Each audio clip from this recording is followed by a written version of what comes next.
আসসালামু আলাইকুম। সবাইকে প্রীতি এবং শুভেচ্ছা জানিয়ে শুরু করছি আজকের আমার ভিডিও।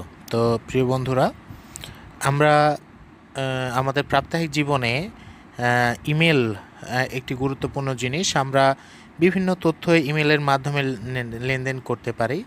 তো আমরা অনেকের কাছে হয়তো ইমেল পাঠানোটি এখনও অজানাই রয়ে গেছে।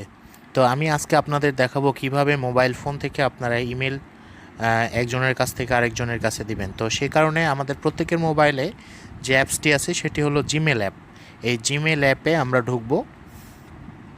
জিমেল অ্যাপে যাওয়ার পরে আপনি এরকম একটা ইন্টারফেস দেখতে পাবেন এবং প্রথমে যে ইন্টারফেসটি ওপেন হবে সেটি হচ্ছে আপনার ইনবক্স, অর্থাৎ আপনার কাছে যে ইমেল পাঠিয়েছে। দেখুন আমার কাছে এই যে বিভিন্ন জায়গা থেকে আগত ইমেল রয়েছে। এই ইমেলগুলো আমি